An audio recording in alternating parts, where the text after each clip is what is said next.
How do you speak to your inner child as you grow older? And I think the gentleness on yourself is also speaking to your inner child. You need to speak to yourself like as if you were speaking to you when you were younger because you would treat yourself so much better. That is a takeaway. If there's anything y'all take away from this episode, it's that. Hey, friends, welcome back to Cozy with Calinnah, where I dive into my journey as an independent artist. I also connect with creatives who are multi hyphenates, dreamers, and doers. Don't forget to watch a new episode every Thursday. My next guest is a powerhouse behind the sound and on stage. You may know her as the founder of Bootleg Orchestra, but she's also a music producer, bassist, and cultural worker, fusing activism to create music that moves people into action. Welcome to the podcast, Menchie. Yay! Hello. Thank you. Thank you. How's it going? It's been a minute. It's been 3 years since I've been in this space with you. Has it been 3 years? I think, yeah. You know how Instagram stories will show this was 3 years ago. Da, da, da, da. Oh, wow. And it's been 3 years since we worked on our first song together. Oh my god. That is still in a hard drive. Hey, I shared it's funny. Vanessa I shared with her that dinosaur song that we worked on. Oh my god. Remember the dinosaurs? And she's I like, you should don't. post it. It's in my hard drive, right? It's I'm got to pretty be sure, there somewhere. I'm pretty sure I have it still. Yeah. There was another session where I did come over here and we were just like That's right. noodling on different beats, right? It might be one of those. And didn't we have, I think we used like my bed sheet or Yes, something. this was the vocal booth. This is the vocal The closet was the vocal booth. In and the we closet. used a bed sheet to insulate the sound. It was very professional. Yes, yes, home studio, homegrown. You know how it goes. Long Beach. Long Beach. And you've been in Long Beach for a while, right? You've worked with a lot of artists Yes, in Long Beach. yes. Born and raised, went to high school here, and Bootleg Orchestra was founded in Long Beach with my Mm. co-captain best friend, Vanessa Acosta. And we Hey. really planted roots here because there was a period where both Vanessa and I had moved back to Long Beach after college and even throughout university. I like came back to Long Beach a lot, like maybe like every other month, to make music with Vanessa and like really be part of the Long Beach music community Mhm. because there was a golden era for me at least from like I don't want to date myself, but like there was an era where I was just meeting so many musicians in Long Beach and like it's such a tight knit community here Yeah. and it was really easy to just like plant seeds and build with other creatives and people who actually really enjoyed our music. So it was easy to just like stay rooted in Long Beach. And eventually, Bootleg Orchestra expanded, and I was living in LA for a while, which I eventually will probably get back there at some point. But Long Beach is home. Bootleg Orchestra was born in Long Beach, and a lot of Long my roots Beach. are in Long Beach. Oh, that's cool. Proud of it. Yeah, Yeah. like but yeah, like we know some of the same people, Marianne, Frankie. Mm-hmm. It's- That's who. That's wild. I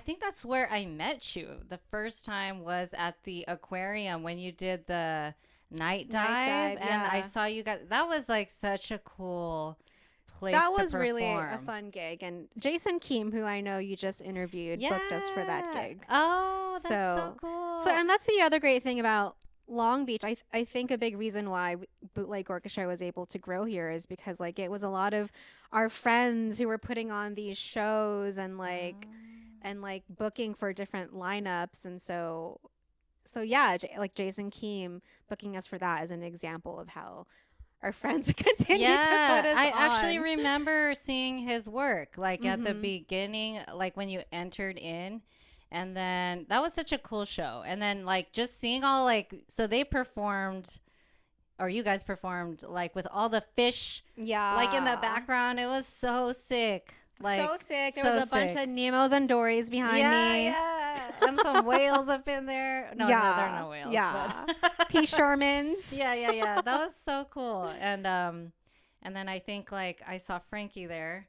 and then that's kind of how we met. I think. Yeah. Which is crazy because like growing up, I didn't meet a lot of Filipino creatives, Mm. which is crazy because like Filipino culture is like singing, Super creative, dancing. dancing. Yeah, like putting on a show at the family parties. But I don't think Yeah. a lot of Filipinos, it's weird. They're serious at home. But when it's like to the outside world, it's not. Gotta be a nurse. Yeah, you gotta look at me becoming a nurse, pursuing the Filipino dream. Yeah, No, yeah. but I mean, it's just crazy because like I never wanted to be a nurse, which is wild Yeah. because now I am. But I'm sure a good nurse too. I try my best. I try my best. I think like so I work with kids, and I prep them for surgery. So it's quite a challenge sometimes, but kids are fun. I never thought that I would like want to work with kids. I worked with adults when I first started, but they're fun and like they bring like a playful side, which I feel like kind of like just brings me back to the creative stuff. Is like remembering like my day job, like reminding me of being my 5-year-old self, or like however whatever age they say that is like your true authentic self, like when you find what you want to do. I think it's around that age, like 5 to 7, where you're starting to like have your own personality, like do hobbies, like enjoy like things, and you understand like those types of concepts already. So it's just interesting. I mean also prepping children for surgeries is like not an easy thing. It's a heavy emotional space, but like children can make it light just because of who they are. They maybe don't grasp what's fully going on, but I mean maybe they do. I'm sure they are grasping, but there's still an element of like lightheartedness and like humor, Right, and innocence that they bring into the space that makes that definitely. work a little bit more manageable. Yeah. And I actually used to work at a children's hospital. Oh, really? For a period. So we may go into this later. Okay. Okay. But yeah, my first time working at a children's hospital was as a music therapist. And it was Oh. like seeing all children across the entire spectrum of illnesses, from like children with like traumatic brain injuries who could gain ability to speak through music, which was amazing to see, to the other end of the spectrum of like children who had cancer or children who were at the end of their life due to life-threatening illness. And yeah, that work was difficult. Like I think, I started out as a music therapist, and then I eventually like pivoted my day job career to one in like research and data. But like I got to see or be in that space from both perspectives, and like it's always heavy, and it's so heartbreaking to see like parents navigate that space and try to be an anchor for their child and to themselves, but but certainly like there's just something about working with children that makes it more manageable. I don't even know. Yeah, it's crazy. Like now that you bring that up, we have patients who are like autistic on the spectrum, some high functioning, some low functioning. Sometimes we get children where the parents just found out that they have cancer. So these like little kids, and then you see like the parents' reaction. So it is like heavy work. You know what it is? I think children have this like inherent way of giving hope. It's like you're sick, but there is hope that you will get better. Yeah. I think that's what makes it more manageable. And maybe because we can see ourselves, like I used to be a child, and then it brings like perspective, I think, more than maybe adults, because we're all kind of the same already. So it's like a reminder. So that's cool. I didn't know that you worked at a children's hospital. Yes. So I'm still in the healthcare system, so it's part of my parents' dreams. Yeah, came true. Like not a nurse, but But here I am working at a hospital. Or for like a health system. And were your parents like into music? Like, was that a part of? I mean, you Filipino, so we already know the answer to that. But let's expand. Yeah, for on sure. that. my parents, like, thank goodness, have always been so supportive in giving me tools to pursue my interest. Um, it's funny because I wasn't really into music the first time I was enrolled in like piano lessons. It was Mm. just sort of that thing Asian parents would do. It's like you must learn Yeah, I these learned piano too. instruments. Yeah, Yeah, yeah, yeah, yeah. yeah. Uh-huh. And I mean, back then, like the public school systems were well equipped in like providing music education for free. Like I don't know what it's like anymore, but like thank goodness we Mm. grew up in that era. Yeah. So yeah, my dad, I mean both my parents love music, but my dad particularly was like a music head. Like he had a collection of music. He always had a curated like collection of CDs in the car when we'd go on road trips. So Mm-hmm. he was very particular about curating music. Like it was the soundtrack to his life.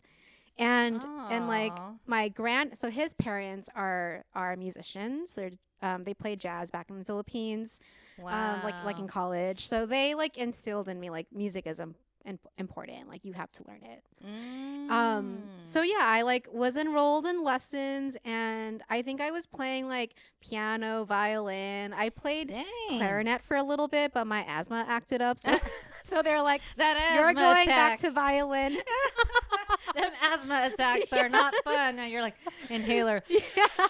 Yeah, you know what I mean? Yeah, and yeah, so my dad he surprised me with a guitar in 6th grade, and that's when really things took a turn for me because I was like, let me play Mm. music that I like, Right. and and that's when I really got into music. So did Yeah. you were you classically trained in piano? Because I was classically trained, like, and I didn't hate it, but I just was like, I want to do jazz.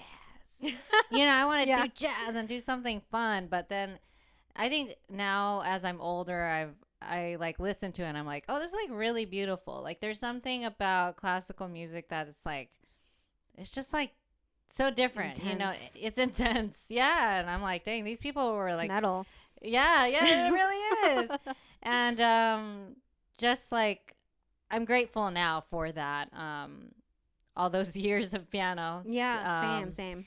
and but then I think also for me music kind of came later. Like I sang, but I didn't really take it seriously. It was just kind of, you sing at the family parties, Yeah. and then Weren't you also in a dance troupe? yes, Let yes, me girl. insert that part Ah, of Calinnah's story. yeah, I danced on this team. I started on TM Juniors, which was part of Team Millennia, and it was a big like collegiate group back in the day. Like I think we were really known for our themes before themes were a thing Mm, in dance. innovative. Yeah, yeah. And then I danced for many many years, like over a decade. It's a long time. Yeah, but I think like I tried out for like some agencies to like, I never got it at that time. It was also a different time, like what they were looking for, typecasting, Mm. looking, I think, I'm Filipino and a little, Chinese, but I think like my look is not maybe your typical Asian look for back in the day. Like I kind of look mixed, I guess. Mm. And so it was a different time. It was just the start of YouTube. So I think, that has changed. Also, social with the power of social media, everything has changed. And we grew up like before that time going into it. So just navigating like all the tools that I've used from being a dancer, like staging, Mm. presence, Mm-hmm. projecting, performance, all those things is what I try to incorporate now. So it's just interesting, like It how all things culminates, yeah. culminate over time, and then you just take those little lessons and you apply it to what you want. Mm-hmm. Mm-hmm. So it's been cool. Anyway, Telling you, I'm the anyway, guest host. she's also co-hosting today. Calinnah. Yes, yes. So you founded Bootleg Orchestra, and then how did you get into like the activism part and like I'm really curious. Has that always been like your guys' thing when you started creating music? Like, what was your inspiration behind like all your community involvement? Yeah, it's kind of a long-winded story.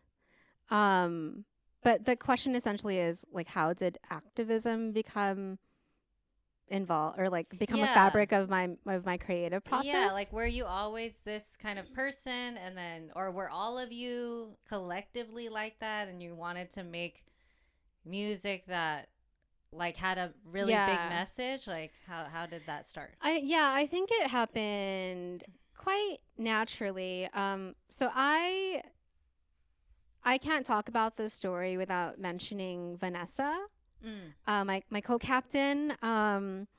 But to answer your question, like before Bootleg Orchestra, Vanessa and I played in a band called Feed the Feeble. I was actually the singer. And like Oh. I played guitar at the time, and like those, a lot of those songs were not like influenced by any activism per se. Like it was a lot of heartbreak songs that I was going through, relationship stuff. I'm sure I'm like always going through relationship stuff, but Relatable. it wasn't like explicitly influenced by activism. Um, but I think it was around I forget what year, but there was a point where I started to just question society a bit more. Hmm. And I think like Vanessa has always been that type of person to like since she was a young teenager, maybe Mm. even child, to just like question society and like go to protests.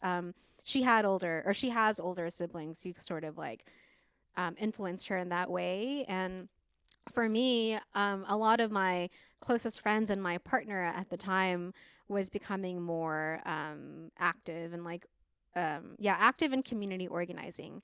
Mm. And for me, the way it showed up is like me wondering, like, why, like, I don't understand Philippine history, culture. Like, it just seems like we're just out here doing tinikling and eating lumpia upon Ah. set, doing karaoke, like listening to VST and company. I was Like just listening to there's, VST by the yeah, way before this with my parents in the car. It was funny. yeah, Anyway, but yeah. I mean, they're such a staple, but like there are these like staples of Philippine culture, but like I didn't understand like what is Philippine culture. mm. Okay, I get the identity, but like how did we end up here in Mm. mass migration? And like, and you know, I've been to Philippines once as a teenager, and I remember being so shocked at how poor the country is. Mm. And as I grew older, it's like, okay, the Philippines is actually very rich in natural Yeah. resources, but like, why are the people so poor? Mm. And so I just started asking a bit more questions, and like it like was very, I think that curiosity was supported by this growing movement here in the States. So there's a movement in the Philippines, the National Democratic Movement, that is fighting for like genuine liberation Mhm. and national democracy in the Philippines, because in reality Philippines is still a neo-colony of the US. And Mhm. so this movement is trying to fight for like the sovereignty and like the resources of Philippines, and its abundance should benefit the people directly, like the people who till the land. Like, why is it going to all these other, you know, Right. foreign corporations, Right. and like especially the US? Like, we need to, like they're saying, we need to change that structure so that the Filipinos can like thrive off of their land and have a good dignified quality of living. Right. um and and as I learned more about that, it was easy to connect the dots, like, oh, like we have a big role here. Like our tax dollars are funding like Philippine military and police operations that are like targeting activists in the Philippines who are like Oh fighting wow. for a better life.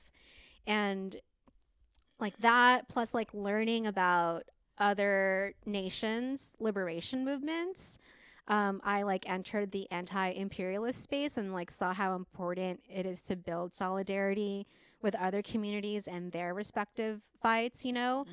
So like that all like largely influenced me as a person. And you know, by I guess by default, like I traveled to the Philippines twice and like integrated with like fisher folks and farmers and indigenous people, and I like met a lot of migrant workers here in the Philippines, and I just like saw the realities that they're living and how unjust the system has been towards them. And so by default, like I like had to channel that somewhere. And so a lot of that went into like songwriting. Wow. And you know, Vanessa and I and our other band member Andrew Dixon, who is the other producer and guitarist of the band, at one point we were all organizing in the same organization called the Philippine US Solidarity Organization. And so we wanted to use our songwriting as a way to, you know, educate people on what's going on, provide like a political analysis on what's going on, and also inspire people to take action and like just get organized. Because a lot of Wow. people right now have grief, they have rage, and there's this like real need to like do something. We just need to like channel that into the community space and like move in an organized way. Like if we think about the ruling class who is like creating this unjust system, like they are organized. You know, Right. like the people need to get organized and out organize them. So, Mm. and so, you know, like I think as a musician, this is how I know to express myself and like spread a message, you know? So it's like, okay, how do I fuse what I'm learning in these community spaces into my work as a creative? That's amazing. I mean, how do people get involved? Like, do you just sign up Yeah. online? Like, Yeah. I also want to like spread awareness too, because I think like it could be intimidating. It's like, where do I start? You know, and like, everyone can start in small ways. So, like, is Hmm. there a way that people could get involved? Yeah, I think because fascism is like is increasing, right? Like Mm-hmm.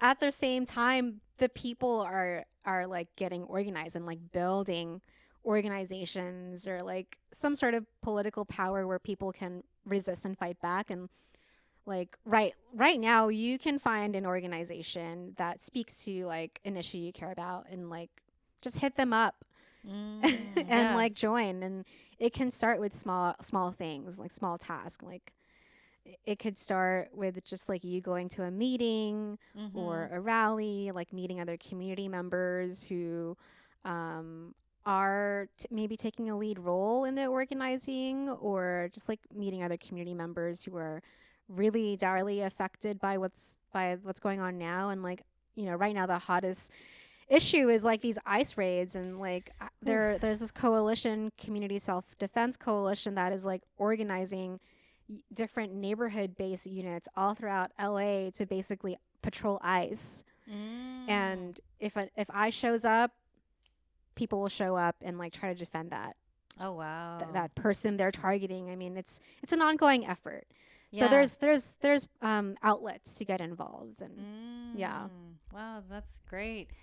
And so when you're creating your process, do you like how do you guys like jam, I guess? Like Yeah. do you start like are you since I know everyone probably has their own lives. Some are probably in LA, some or all around, right? So like how do you does one person write it? Does one person like Yeah. like do you get like how does that work? I'm always so curious. Um, I'm thinking back to what it was like making our only album, Makibaka. Hey, and what Um, does makibaka mean? it's well it's derived from a chant from the Philippine Liberation Movement, which means Makibaka huwag matakot. That means dare to struggle, do not be afraid, which Wow. essentially means even in the face of fear, like have the courage to lean in, like do not be afraid, lean in Yeah. and fight back. Trust in the people. Yeah.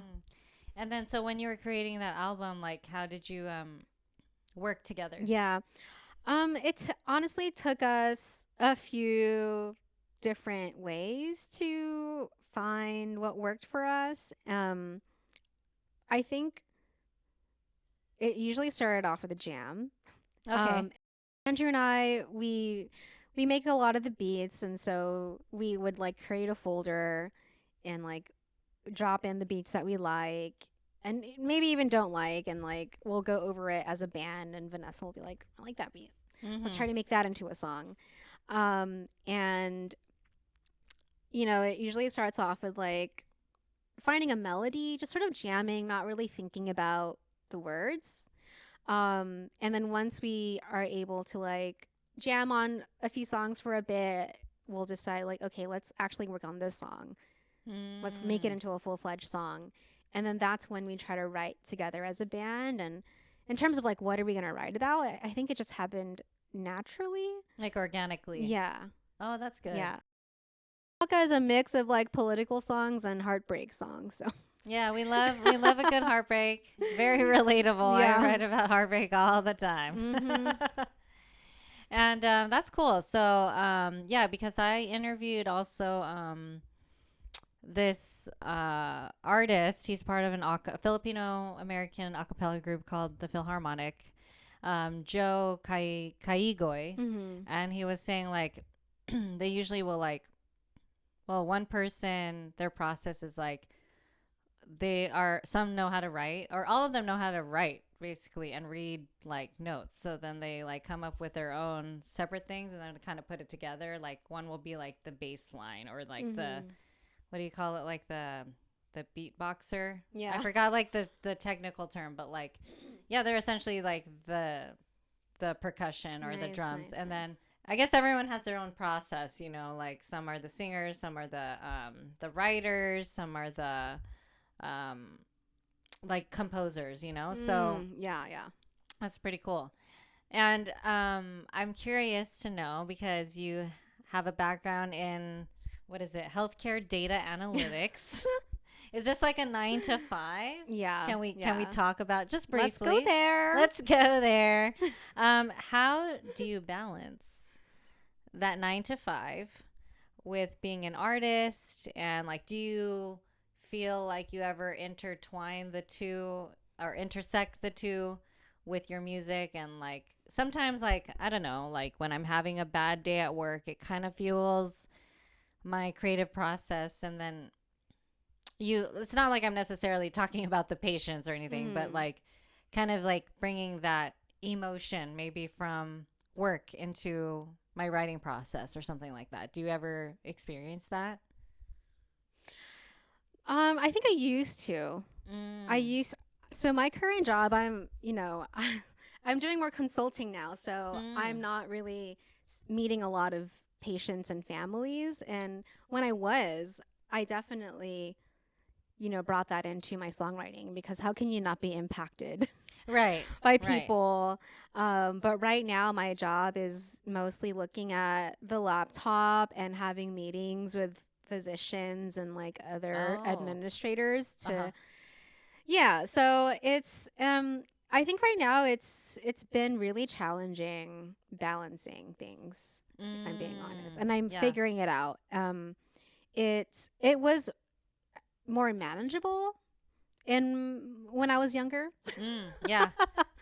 I think Let me tell you how tired we are inside. We may not look tired, but we feel tired. so tired. And I think also, I mean, so being younger, I think there was an easier um it was just easier to be back to back, Mm. and I had a system down, and but the trade-off is like I was back to back. I had very minimal time to myself. And now that I'm older, I'm like I should have time Right. to heal, Right. to just be with myself and to ground myself throughout the week. And at the same time, the current job that I have now is a bit more intense than my previous job. Oh, okay. And even like organizing now is like more intense. It demands more from you. So I've had to take a step back. And I think I'm in in a period where I'm just trying to recalibrate and then see what works for me. Mm-hmm. Because things are always changing, right? So, but I do my best in trying to keep all three. Like I need a job Right. because we need to pay Bills.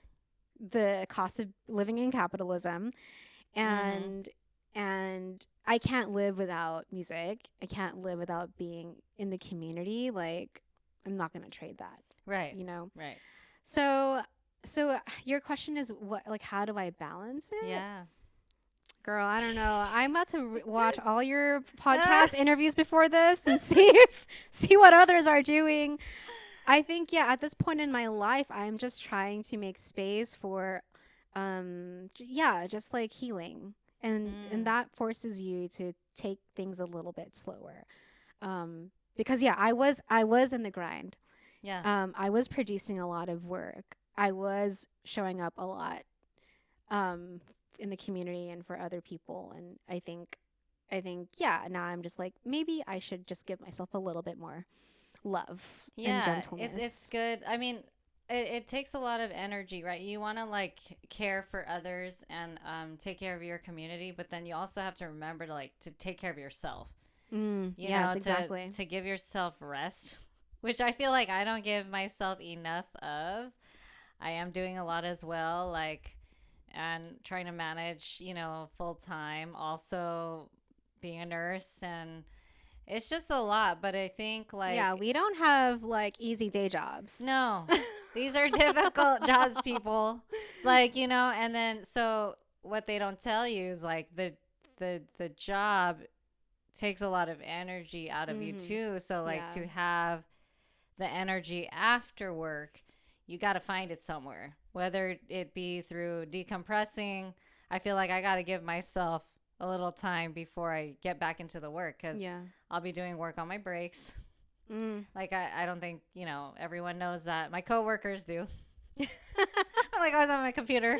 Yeah, I'm like yeah, with I've my been headphones, there. like, I Yeah. got to get this shit done. Yeah. And then, and then after work, it's like, okay, maybe if I do, at least I try instead of like thinking I got to do this for 4 hours because that just sounds so, that's like a Vegas drive from here. Like, that's a Mhm. long time. Like, maybe do like little increments. I think that has helped me, like a little bit of time here, a little bit of time there. Yeah. So that if I get invited to like dinner or something or hanging out with friends, like I still can make that time, Right, where right. it doesn't feel so like only this day I'm doing this, only this day I'm Yeah. doing that. And then, Mhm. but maybe like when you do have a free day, I'm going to dedicate 4 hours of this or whatever. Like, that's how I tend to do it now. I think it's what I was realizing was that there were just, I was not building, I needed to build better systems for myself. It wasn't really too much of the work. Yes, the work is a lot, but figuring out, okay, is there a better system that I can create for myself to thrive instead of Yeah. always feeling like, excuse me, like this is last minute and I'm Mhm. rushing. And there Mhm. are days where I do have that. It's not perfect, but it has definitely tremendously helped in like batching things together, like working on social media on this day. So I don't have Yes, to think yes, about it yes. for the rest of the month. Right. Work Um, smart, not hard, yeah, girl, we baby. in this era. Let me tell you, we in this Yeah, era where I'm yeah. like, I'm not trying to break my back. Like, Yeah. like You work, shouldn't. yeah, like we get it. Like work ethic is important, working hard, but I ain't gotta work. What I'm saying. Like if there's a way where I don't have to work as hard, but get shit done, be Right. productive. I want to know that secret Mhm. recipe Mhm. Mhm. because it's all about balancing at this like space in my life right now, trying to spend time with family, trying to Mm. like focus on the most important things in my life, and also friends and Right, relationships right. and that relationship with yourself. It's just like a lot to juggle, but Real, real. yeah, Like these are very yeah. important pillars in our lives that we need to nourish. Yeah. Yeah. Yeah. And So, yeah, like I think when I was younger, it was just about going, going, going, yeah. not really thinking all the time, making a lot of mistakes. Mhm. And Mhm. now it's like, okay, now we still feel those things on going. But now it's like, okay, what do I want to make time for? Because time is energy, and it's important to just like feel balanced. Yeah, We don't yeah. want to feel like chaotic all the time. Mm-mm, That's mm-mm. not good for the brain. No. It's not good for the soul. It's not good for the heart. You know what I'm saying? So, uh, It's crazy because I think even maybe you can relate to this, but even when I consciously like tried to create a healthier system, my nervous system would be like this feels weird, like this isn't back to back, like you're not doing enough. yeah, it's like foreign. Yeah, Yeah, yeah, it's like why isn't my nervous system enjoying this? My nervous system thinks like my nervous system is stressed because I'm not doing enough work. And so it takes a long time to reprogram my nervous system and like mm, my deepest thoughts that like come up on its own, you know? right. And I think I think I'm still in that era, but I'm Mm. still trying to like just have a healthier system. And so it's like, oh, this is ongoing, an Yeah, ongoing it's struggle. like, yeah, I'm realizing like, oh, you always have to reevaluate, Mm-hmm, mm-hmm. because you may be like, oh, okay, I got it down, and then like life throws something at you, and you're like, okay, maybe I don't have this. Yeah, And yeah, you're yeah, like, yeah. okay, I gotta reprogram again, and like it's a lot of self-talk, Yeah, um it's reconditioning that reconditioning. self-talk, which is the hardest Yeah. part. And didn't you go, can we talk about this, to a retreat? I did. Okay, well, let's talk about this. I'm curious because when you told me about this, I was like, oh, I've never met anyone who's done a. So this was a silent It's a retreat? 10-day silent meditation Vipassana retreat. Okay. And I learned about it from a friend who's a director. She did it last year. And when she told me, I was like, that sounds so crazy. Yeah, it That does sounds sound crazy. insane. Yeah. Like, never in my life. Yeah. But I had always been in, like, I love nature. I, I like need to be in nature for like days, at least, once a year, you know? Where was it? So Where was it? it was in North Fork, which is a little outside Yosemite. Oh, okay. Wow. That's Um, beautiful. but yeah, I had been looking for retreats that were like 3 or 5 days, and I like couldn't get accepted by one. And Mm. so I was like, you know what? Let me just try this 10-day Vipassana retreat, and like it's free, so anyone can apply. It's just you have to apply it as soon as the app opens up. So I Oh, remember yeah. I like set my alarm to 5:45 so I could submit my application when the app opened at 6 a.m. So I Wow. got in, and I'm so thankful. And yeah, I loved it. Like there were challenging moments because I think like days 4 to 7, I was like, how am I gonna make it to day 10? Like, Oh, wow. because you Oh, have like halfway yeah, through. you have no phone, no Oh, contact with the outside wow. world. You're not supposed to make any eye contact or talk to anyone else, Oh, and you're meditating anywhere from 8 to 12 hours a day. wow. So like that sounds crazy, but when you get there, it's like, okay, this could be manageable, which it is because I survived. Right. She's here today. I completed all 10 Living proof. days. And yeah, you have a schedule from like 4 a.m. to 9 p.m. And it's alternating between like meditating as a group in the group hall or meditating on your own in your meditation cell. And then you have 2.5 meals a day. You get one lecture a day. You have 3 periods a day where you can do whatever you want. So I spent a lot of time just like walking around the center. There's a lot of like wildlife and beautiful lush trees and a pond. So it was really beautiful to just Wow. be with myself. But you're also learning a meditation technique, the Vipassana technique, which is rooted in Buddhist philosophy of like impermanence and like being or practicing equanimity where you're simply observing sensations in your body, you're observing your feelings, and you're not really following the thought spiral that, you know, can cause a lot of our misery. It's like our thoughts just like create these Yeah. like miseries in our head, right? And so this practice is all about stay rooted in your body and just observe the sensations that come up. You don't have to follow the thought spiral. Wow. Yeah. That's so crazy. Yeah, I think the power of the mind is Yeah. so beautiful, and it's amazing how much a thought can make a change. Yeah, and I'm learning that when I was in the retreat, I was like, wow, I am so connected to like my power, because Mm. I am practicing impermanence. I'm like whatever is coming up, I know it'll pass. Like it was sort of like this practice of Mm. healthy detachment. But now that I'm back, Oh yeah, yeah. Tell me about it's like, that oh that my like gosh, it transition. takes so much determination to not follow a thought spiral. Mm. Yeah, so it just like shows like, oh my gosh, it's going to take so much willpower to really put into practice this Buddhist practice in like day-to-day living. Wow.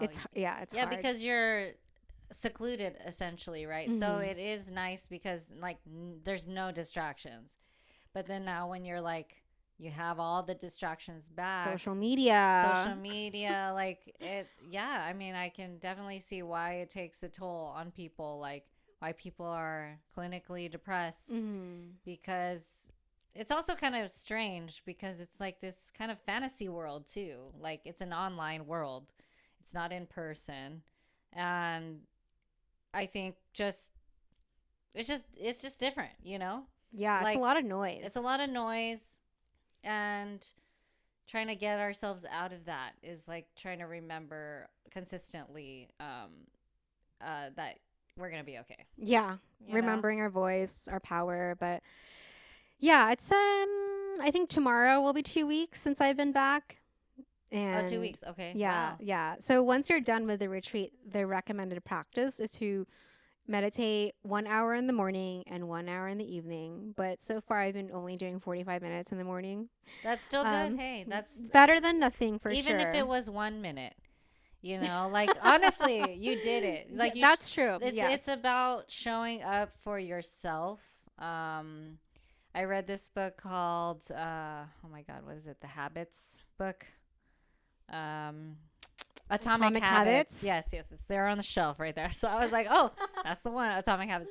And yeah, and the point is not to be perfect, right? Because I don't know if it's like a Filipino thing or a perfectionist thing. I think we get more down on ourselves for the things we have not done, opposed to the things that we have accomplished. Mm-hmm. And also like a mixture of that and like reading like gratitude kind of books, like it reminds you of like, okay, like you have to remind yourself, because I tend to do this too, where it's like, okay, I have like how many things on my to-do list, right? And I check off like three maybe.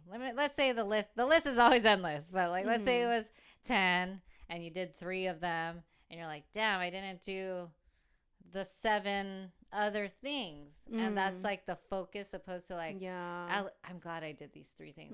It's out of the way Real, now, and then real. tomorrow I can Reframe. do three Mm-hmm. more. Yeah, yeah, it's Mm-hmm. reframing that mindset. And in Atomic Habits, it's like, okay, instead of thinking even 10 minutes I'm gonna do this, or 1 hour, it's like, let's just do two. Let's do something that's really attainable. And Mm-hmm. then if I could nail that every day, 2 minutes a day of doing whatever your goal is, then I can up maybe the minutes, Yeah, so yeah. that it could be 10 or 5, maybe 5, like attainable, measurable goals for yourself, because you don't want to like disappoint yourself in like, Mm-hmm. I didn't do like the extra Yeah, 15. It's yeah, like, no, yeah. like you already did the 45. Like you should Mm-hmm. definitely not. A lot of people are not doing 45 minutes of meditation. I know I'm not doing that, which I should.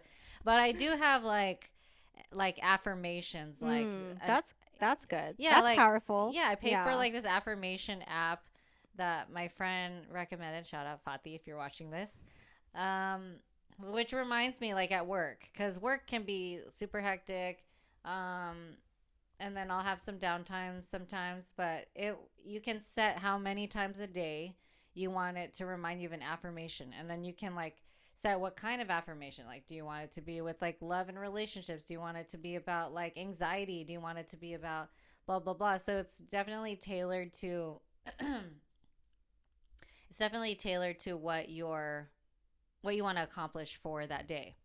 And then like I'll, just like look at it and I'm like, okay, like this is a gentle reminder. You're doing fine. You're doing great. Like, don't get so down on yourself, because I need that for myself. For me personally, is I need a reminder. And if I can't remind myself, something is going to remind me. And I'm going to force that shit so I can start thinking that way. I mean, going back to what you said earlier in this interview, it's like, how do you speak to your inner child as you grow older? And I think the gentleness on yourself is also speaking to your inner child. Yeah.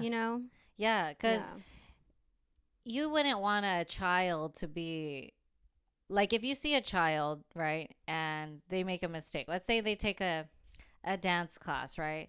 And then after the dance class, they're like, man, I forgot to do this, and I forgot. How would you speak to that child, right? Exactly. It's like, you would be like, it's okay. Don't worry about it. Like, you're gonna get it next time. Like, this is part of the process, and you want to be real with, I mean, at least how I would think I would say. It's like, I want to be like realistic, but also like hopeful, right? Yeah. Like you were saying, children kind of bring some sort of hope to us, and it is a gentle reminder. Like, we need to be like that with ourselves. We need to think of ourselves as like, I forgot where I learned this. Maybe it was in therapy, maybe it was through a friend, but they were just saying like, you need to speak to yourself like as if you were speaking to you when you were younger, because you would treat yourself so much better. That is a takeaway. If there's anything y'all take away from this episode, it's that. Yes. I got a little teary eye there. But yeah, I need to remind myself that like all the time, because life can be moving so freaking fast. And then we are thinking about the next thing. Like, I tend to like think 2 steps ahead a lot. So sometimes I got to take a step back. Yeah. And I got to be like, okay, let's chill. Let's enjoy. That's your nervous system in survival mode. And like, that's exactly how this capitalist system is designed to make our bodies feel. And so again, how do we defeat that? And we're talking about it. We're saying gentleness. How do we speak to our inner child? How do we just chill? Yeah. How do we focus on, I did 3 of the 10 things that I set out to do, and that's enough. And so that's beautiful work in like reconnecting to your power and like bringing your nervous system out of survival mode. Because we as millennials, we have been in survival mode since the day we were born, especially when the recession hit. Yeah, we've gone through a 9/11. No, especially since 9/11. Yeah. Yeah, 9/11. Even like, remember when everyone thought the world was gonna stop at 2000? Y2K, and the countdown. I was like, oh no, like we're gonna die. Like, we're all gonna die. And then like we didn't, and like nothing happened. And we've just been through, I think, a lot of like a lot of movements. A lot of big world events. And we've been through a pandemic. Yeah. We've been through a recession. We've been through so many other things. I can't even, like, so I think we're pretty tough. Constantly in survival mode, unfortunately. Yeah. We're going to work on that. We're going to work on that. Yeah. Amen, sister.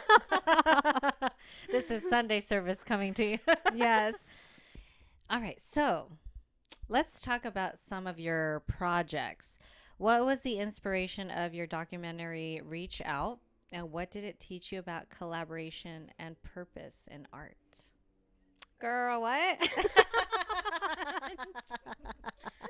Hold on.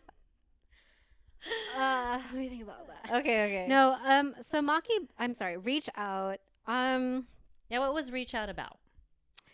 Reach Out is essentially a short documentary that gives a glimpse into the process of creating, collaborating on a song with Roger Rigor from VST and Company. Hey now. Um, and the song is essentially amplifying the call for artists to reach out and get involved. And I think this particular song is about um, environmental justice, just bringing it back to the land, indigenous lands that are being exploited by, military aggression or like companies that are plundering the land for resources and making whatever with it, and yeah, leaving the indigenous people of that land astray and like so we created a song to highlight that angle and yeah, really call on artists to get involved. And part of the documentary also shows the backstory for each of us in the band, because we essentially talk about how your question earlier is like how did I guess activism become an influence on and how we approach music. Right. And so we each talk about how, it was hard for us to separate activism from music. And the documentary was made as like us sharing, just showing others what our process is like in an attempt to start a conversation with other artists, and like how can we bring together these worlds of creativity and activism, because Right. we have such a powerful platform, and music is so healing and inspiring and so educational at the same time. So like how can we really make a huge impact in using just a 3-minute song? Like not everyone is gonna go to a lecture or go to like a workshop or read a book, but people will listen to a song, Right. a 3-minute song, 4-minute song. So how can we start using our skill sets to bring people closer to the movement, and especially artists? I wish I could. Yeah, I'm like constantly wishing and looking for artists who also want to start just highlighting these issues, or like incorporating community work into their creativity. Wow. Yeah. That's amazing. That's so cool. Yeah. Yeah. And to it get was people- awesome working with Roger. Like Oh, yeah. Let's. it was sort of surreal, and Like a legend. it's still surreal. Like we're now it started with that documentary, and now I'm like music directing VST and Company live shows. Like we've played 2 Wow. shows now. I know. I saw that one time. I was like, no fucking way. I Yeah. was like, I wish I could have. I missed that. So let me know the next one, because I really want Yes, to go. yes. There should be a next one coming up. It's in the works. Cool. Yeah. And we can talk about that at the end. And, give a little promo on that. Yeah. So that's amazing. All right. And yeah, so you worked with a lot of artists. You worked with Ruby Ibarra. Shout out Ruby. Shout out Ruby. That's so cool. I'm just so glad that there was a Filipino that won the Tiny Desk. Like, amazing. Right? And speaking Tagalog And speaking Tagalog. during an NPR Tiny Desk And she's show. Bisaya too. Yes. Which my parents are Bisaya, so I was just hey. I literally I like teared up when I saw it, because I'm like, this is why representation is so important, because if you don't see yourself, someone like you on screen, how can you see yourself on there too? So I mean, you could imagine it, but to see someone doing it is even more like, hey, I could, that brings so much more hope to us, as Filipino, as a Filipino-American, and just the culture, and like her singing in both or rapping in English and in our language. Like, that's such a huge pivotal moment for the Never would community. I have imagined this like years ago, and like Wow. Ruby is like making Yeah. dreams come true for She's every making waves. Filipino. Yeah. Yeah. And it's so cool, and like our I think our culture is very prideful too in like spreading, like our our culture. You Mhm. know, we're really proud We really are. community. So Philippines. Philippines. So like when one makes it, like we've all made it. You know what I'm saying? Like Yeah. that's the vibe. That's the feeling That's funny, yeah. of uh of our culture. And so you've worked with Ruby, you've worked with Pilo, he's a big one too, De La Soul, Farside, some of these legends. And what has been one of the most transformative moments from any of these collaborations? Like anything that comes to mind? There's so many, I'm sure. There's so many. Um Maybe I'll just say the most recent one. Okay, okay, let's Yeah. start. Let's do that. Um I think I don't give myself enough credit a lot of the time. I like tend to like maybe like belittle a little bit some of my Mm, work. mm-hmm. Um and I had to stop myself from doing that or maybe it was in May when we played at Barrio Hi-Fi.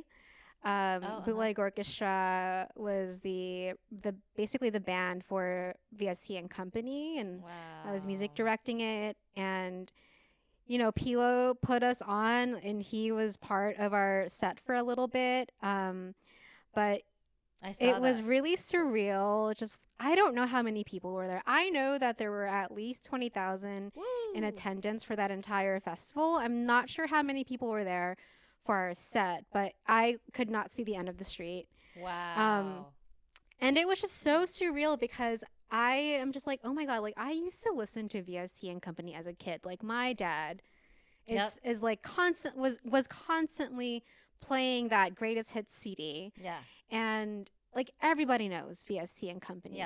And like here I am like music directing their set and bringing this Whew. music back to my community. Like it felt really surreal, and I was just like I had a huge responsibility in this, and I really wanted to do it well, and I did the best that I can. And it just was like, okay, Menchie, like you're good. Like Yeah. don't be so hard on yourself, and like keep doing what you're doing, because as an artist, the artist path is so hard. Mm.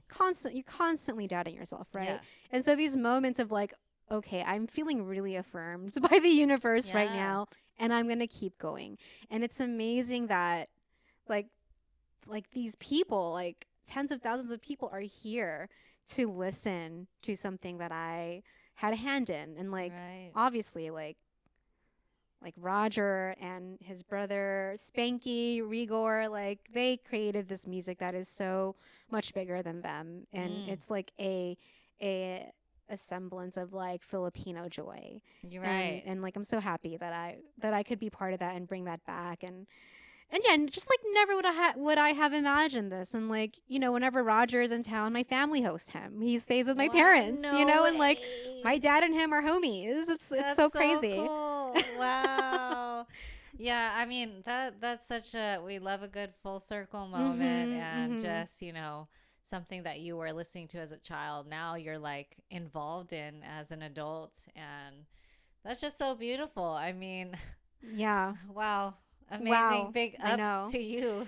Yeah, and like I like Ruby. Like Ruby is such an incredible person, and she does a really like she's very genuine in bringing people up with her. Mm. Like I've known her for I think I met her in 2017, and she's only grown as an artist since. And like I've just like witnessed her step into her power and also uplift the people around her. Mm. And I'm thankful to be part of Ruby's circle, and I want to do the same. And so like I'm constantly trying to put my friends on, and like Yeah. I'm booking my friends to be part of our Bootleg Orchestra collective, and yeah, just do these shows together. And play VST songs. Yeah, I mean Yeah. that's so beautiful. Like especially when it's so cool that when you're working with friends that you admire their work because it's just so natural, you know, and Yeah. organic, and that's how we want it to be is like not forced, fun, you Mhm. know, which is Mhm. what it ultimately is. You know, when you're a creative, you want to create fun work and enjoy it, and that's why you're doing it in the first place is because you love it and you showed interest in it since you were a kid, you know, and you continue to do so and what do you call it when you reinvent yourself every Mhm. how many years you can reinvent yourself every decade if you wanted to, like Yeah. as you're growing as a person so is your art, and so Mhm. Mhm. that's amazing. Like, congrats on all of Thank those you. things. Yeah. Yeah, you Yeah. deserve it. I mean, yeah. And I think as women, you know, I don't know what this conditioning is, or when maybe when we were younger, it's like you don't want to really like brag about those things. You want to always stay kind of like, you know, I don't know, like For sure. obedient or something. I don't know. I still fall into that, and I'm trying not to. Yeah. Not obedient, but just like quiet and Quiet not take about up it. so much space. Yeah. And like And you don't yeah. have to be cocky to like to say what you're doing. You know, like Mhm. you could still be confident in what you're doing, and I think we need to highlight that more, especially being females in this industry. You know, there's a lot of testosterone in the room, which is okay. That's fine, Mhm. but you know, there is like a beauty in the femininity and just bringing a different flair to the room and A much needed a flair much to needed every flair. room. Hey, you know, so I think it's very important to be confident in what we're doing and to own Yeah. it and to just be like, yeah, this is what I do, you know. Hey. I hear you. I hear you. Yes, It is what I do. yes, yeah. It is what we do. This is what we do. Yes. Yes, yes. And any advice that you have for younger creatives or people who are trying to get back into it, who want to align their art with movement work but don't know where to start? Like, I think the more that I'm doing this and the more that I'm interviewing people, I realize just how much more in common we have with each other throughout all different walks of life, you know, being creatives or whether you're not maybe that creative, but you have like a full time job and you want to get back into it. Like, how do people start, you know?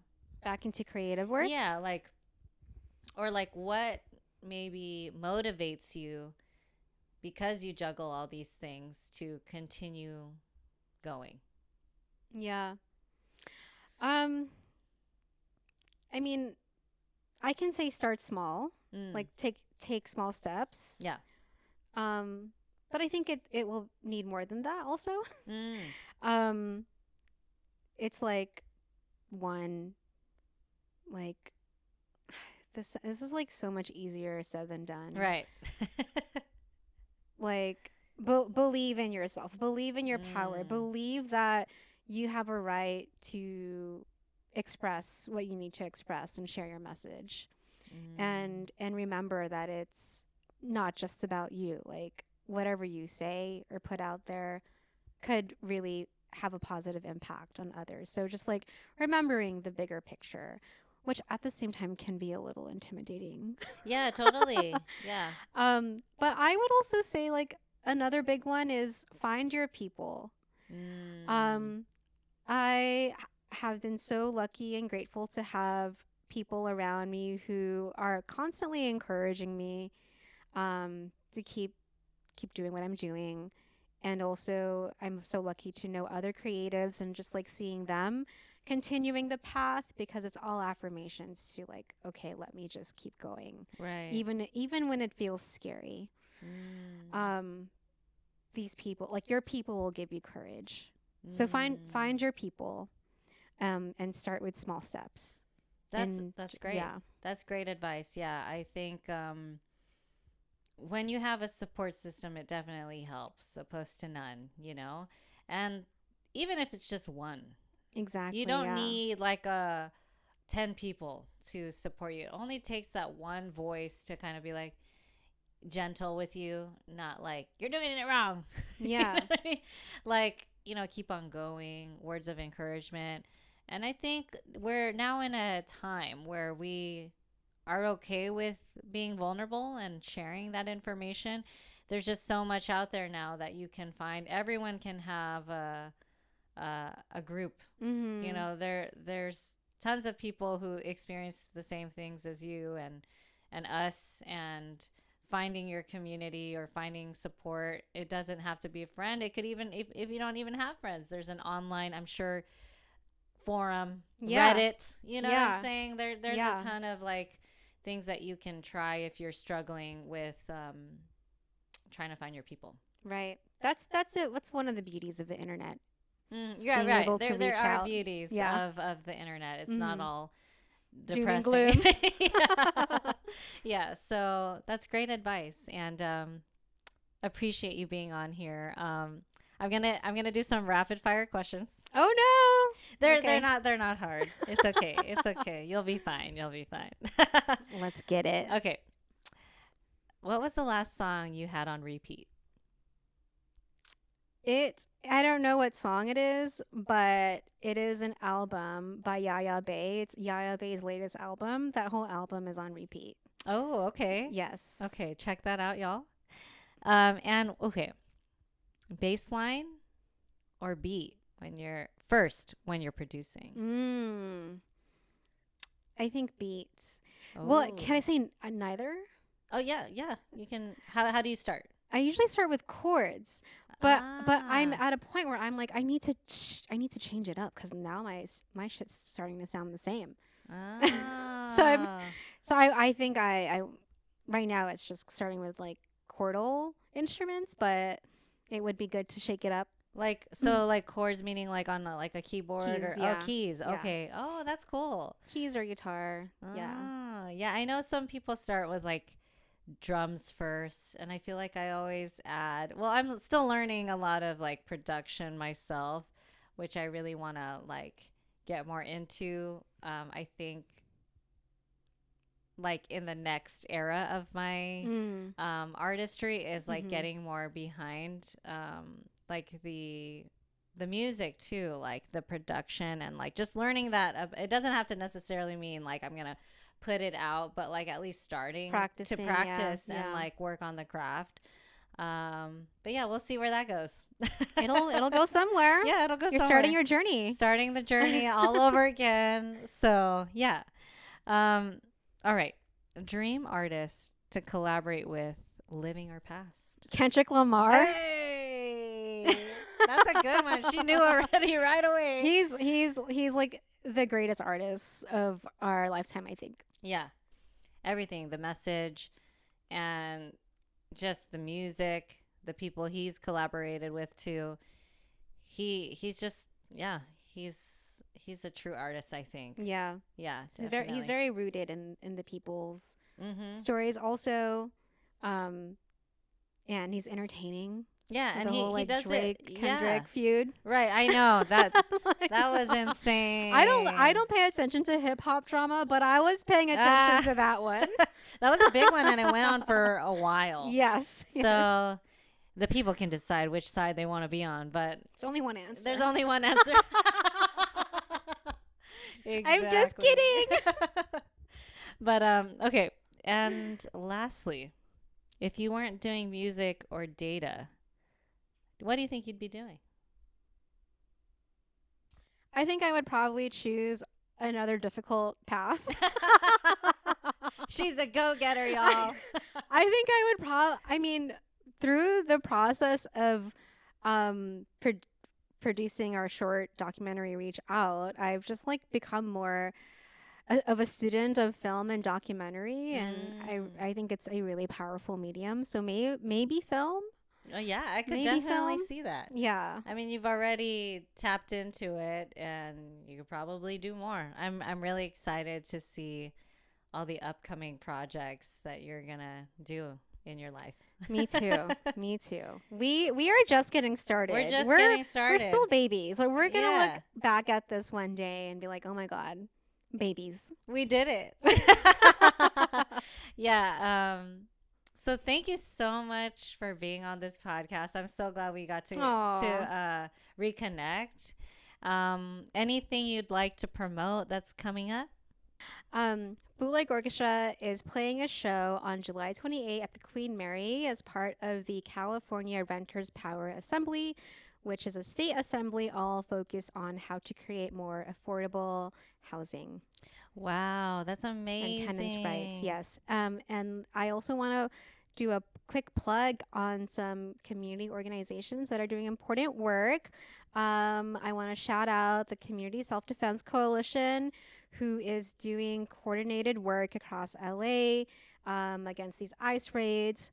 I also want to shout out Migrante, Los Angeles, USA, who is also doing similar work and addressing particularly the needs of Filipino migrants here in the US.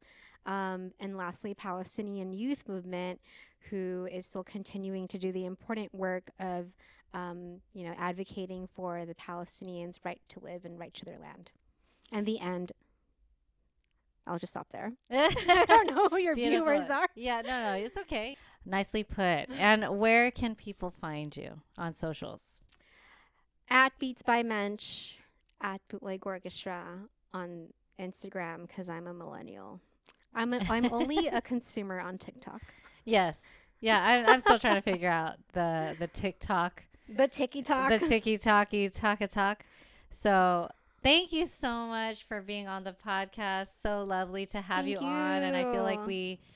we caught up. We talked a lot about different things. And I'm just so excited to see what's to come. So thank you for being on the podcast. Thank you so much for having me here. And I hope you invite me back. Yes, of course. As a girl. guest host so I can interview Oh, you. shit. Okay. Maybe we could do a little Hello. switcheroo. Exactly. Little switcheroo.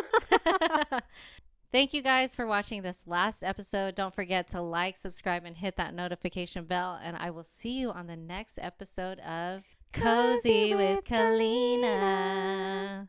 Bye. Bye.